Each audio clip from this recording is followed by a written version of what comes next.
Di sini saya Nur Barora dari kelas AK 4202 akan menjelaskan integrating SCM, HRM, dan ERP. Value chain menggambarkan keseluruhan aktivitas yang dibutuhkan untuk menghasilkan barang atau jasa, mulai dari proses perancangan, input bahan mentah, proses produksi, sampai dengan distribusi ke konsumen akhir serta pelayanan setelah pemasaran. Di sini ada primary activities dan support activities. Primary activities yang pertama yaitu inbound logistik, di mana aktivitas yang berhubungan dengan penanganan material sebelum digunakan. Yang kedua ada operation, aktivitas yang berhubungan dengan pengolahan input menjadi output. Outbound logistik, aktivitas yang dilakukan untuk menyampaikan produk ke tangan konsumen. Berikutnya ada marketing and sales, aktivitas yang berhubungan dengan pengarahan konsumen agar tertarik untuk membeli produk. Yang terakhir ada service, di mana aktivitas yang mempertahankan atau meningkatkan nilai dari produk. Berikutnya ada support activities. Yang pertama ada infrastruktur, terdiri dari departemen-departemen atau fungsi-fungsi seperti akuntansi, keuangan, perencanaan, dan sebagainya, yang melayani kebutuhan organisasi dan mengikat bagian-bagiannya menjadi sebuah kesatuan. Berikutnya ada human resource management, di mana pengaturan sumber daya manusia mulai dari perekrutan, kompensasi, sampai pemberhentian. Berikutnya ada teknologi development, pengembangan peralatan software, hardware, prosedur di dalam transformasi produk dari input menjadi output. Berikutnya ada procurement, berkaitan dengan proses perolehan input atau sumber daya. Supply chain management. Supply chain management atau SCM adalah serangkaian kegiatan pengelolaan sebuah aktivitas rantai pasok yang meliputi koordinasi, penjadwalan, dan pengendalian terhadap pengadaan, produksi, persediaan, dan pengiriman produk ataupun layanan jasa kepada pelanggan yang mencakup administrasi harian, operasi logistik, dan pengolahan informasi mulai dari customer hingga supplier. Pihak yang ikut serta adalah yang bertanggung jawab untuk memaksimalkan customer value dan dapat mencapai keunggulan kompetitif yang berkelanjutan dan efisien. Di sini ada SCM, meliputi analisis logistik, time to market, time distribution, procurement, profit, dan management. Cakupan SCM yaitu pengembangan produk, melakukan riset pasar, merancang produk baru, melibatkan supplier dalam perancangan produk baru. Yang kedua ada pengadaan, memilih supplier, mengevaluasi kinerja supplier, melakukan pembelian bahan baku dan komponen.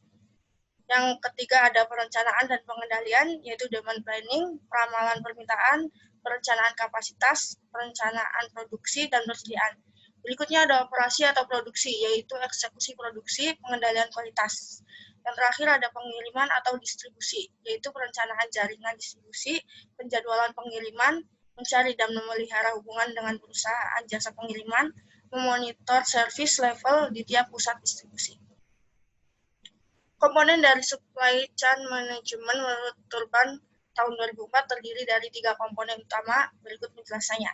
Upstream supply chain management yaitu sebuah proses di mana perusahaan mendapatkan supplier dari pihak luar untuk mendapatkan bahan baku. Yang kedua ada internal supply chain management, yaitu sebuah proses di mana terjadinya perubahan dari bahan baku menjadi sebuah produk jadi. Yang ketiga ada downstream supply chain management, yaitu sebuah proses di mana pendistribusian barang oleh perusahaan ke customer yang di mana biasanya dilakukan oleh external distribusi. Proses pada supply chain management atau SCM, menurut Indrajit dan Joko Pranoto tahun 2003, dalam supply chain ada beberapa pemain utama yang merupakan perusahaan-perusahaan yang mempunyai kepentingan di dalam arus barang. Para pemain itu adalah 1. Supplier, 2. Manufaktur, 3. Distributor atau wholesaler, yang keempat ada retail outlet, yang kelima ada customer. Chain 1 yaitu supplier. Jaringan yang bermula dari sini yang merupakan sumber yang menyediakan bahan pertama, di mana mata rantai penyaluran barang akan dimulai. Bahan pertama ini bisa dalam bentuk bahan baku, bahan mentah, bahan penolong, bahan dagangan, subassembly, suku cadang, dan sebagainya. Sumber pertama ini dinamakan suppliers. Chain 1-2 yaitu supplier dan manufacturers. Rantai pertama dihubungkan dengan rantai yang kedua, yaitu manufaktur atau plant atau assembler atau fabrikator atau bentuk lain yang melakukan pekerjaan membuat, memfabrikasi, mengassembling, merakit, mengkonversikan, ataupun menyelesaikan barang, finishing. Hubungan dengan mata rantai pertama ini sudah mempunyai potensi untuk melakukan penghematan, misalnya inventories, bahan baku, bahan setengah jadi, dan bahan jadi yang berada di pihak suppliers.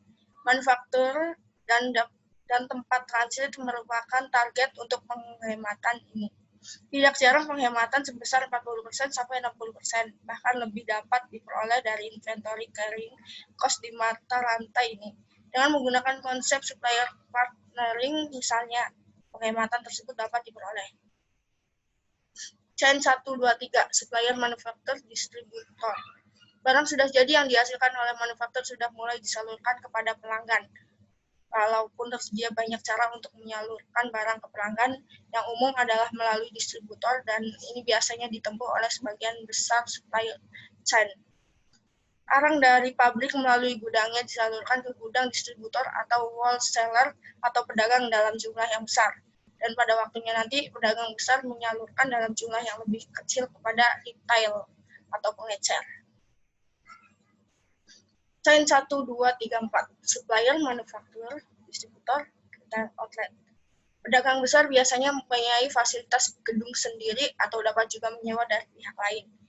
Gudang ini digunakan untuk menimbun barang sebelum disalurkan ke pihak pengecer. Sekali lagi di sini ada kesempatan untuk memperoleh penghematan dalam bentuk jumlah inventories dan biaya gudang. Dengan cara melakukan desain kembali pola-pola pengiriman barang, baik dari gudang manufaktur maupun ke toko pengecer, retail outlet. Chain 1, 2, 3, 4, 5, supplier, manufaktur, distributor, retail outlet, customer. Dari rak-raknya, para pengecer atau retailer ini menawarkan barangnya langsung kepada para pelanggan, pembeli, atau pengguna barang tersebut. Yang termasuk outlet adalah toko, warung, toko serba ada, pasar swalayan, atau koperasi di mana konsumen melakukan pembelian.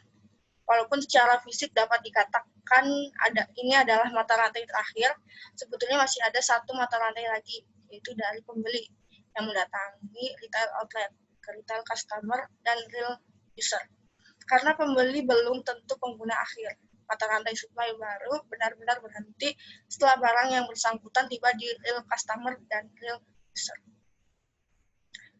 Selanjutnya ada Customer Relationship Management.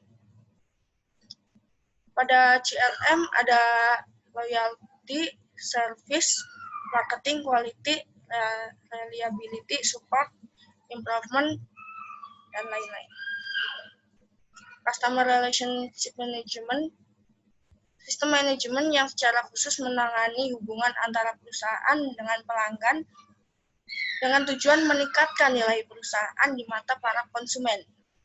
Untuk mencapai keunggulan kompetitif dengan fokus pada hubungan pelanggan, organisasi bisnis memerlukan informasi tentang siapa pelanggan mereka, apa yang pelanggan mereka inginkan, bagaimana kebutuhan pelanggan mereka dipuaskan, dan faktor-faktor lain yang terkait. Tujuan CRM menurut Kalakota dan Robinson pada tahun 2001 adalah sebagai berikut. Menggunakan hubungan yang sudah ada untuk meningkatkan pendapatan. Hal ini berarti mempersiapkan pandangan yang komprehensif dari pelanggan untuk memaksimalkan hubungan mereka dengan perusahaan baik melalui upselling atau cross-selling dan pada saat yang sama meningkatkan profit dengan identifikasi, menarik perhatian, dan mempertahankan pelanggan terbaik.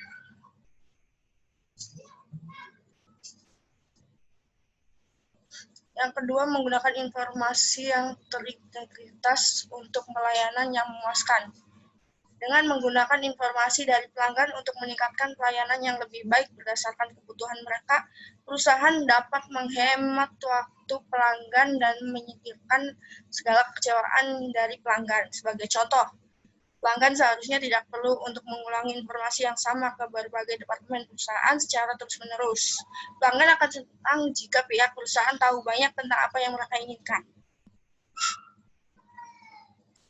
Berikutnya ada menciptakan saluran, proses, dan prosedur komunikasi yang konsisten dan berulang. Menurut Tunggal tahun 2005, manfaat CRM adalah sebagai berikut: mendorong loyalitas pelanggan, mengurangi biaya, meningkatkan efisiensi operasional, peningkatan time to market, peningkatan pendapatan. Dimensi CRM, identifikasi pelanggan, customer identification, di mana sebagai perusahaan harus bisa mengidentifikasi pelanggan agar bisa diperlakukan sesuai dengan yang diharapkan serta bisa menjadi ikatan yang saling menguntungkan. Membangun daya tarik terhadap pelanggan, customer attraction. Hal ini bisa terbentuk bagaimana cara perusahaan dalam memberikan suguhan keunggulan perusahaan sehingga pelanggan atau calon konsumen tertarik untuk datang dan tertarik dengan produk yang ditawarkan. Mempertahankan pelanggan yang ada, customer retention. Pelanggan yang sudah menjadi bagian dari perusahaan dijaga keharmonisannya dengan memberikan fasilitas serta daya tarik tersendiri supaya pelanggan tetap memilih produk perusahaan walaupun banyak saingan di luar perusahaan. Berikutnya ada pengembangan pelanggan, customer development. Bisa dimaksudkan dengan memfasilitasi pelanggan yang bisa memberikan konsumen baru di perusahaan dan juga bisa berbentuk ajakan tawaran yang dilakukan pelanggan sendiri ke orang lain di sekitarnya. Manfaat sistem terintegrasi, manfaat terhitung atau tangible, manfaat tidak terhitung intangible. Manfaat terhitung tangible, pengurangan inventory dan sumber daya manusia, peningkatan produktivitas, pengelolaan order, siklus pengelolaan keuangan, pengurangan biaya teknologi informasi dan biaya pengadaan, peningkatan manajemen keuangan, pendapatan, pengurangan biaya transportasi dan logistik, pengurangan biaya pemeliharaan, peningkatan kualitas pengiriman produk yang tepat waktu. Manfaat tidak terhitung atau intangible. Yang pertama ada visibilitas dan transparansi informasi, peningkatan proses atau terciptanya proses baru, pandangan positif konsumen atas perusahaan, globalisasi, dan yang terakhir peningkatan kinerja bisnis. Ya, sekian presentasi dari saya. Kurang lebihnya mohon maaf. Wassalamualaikum warahmatullahi wabarakatuh.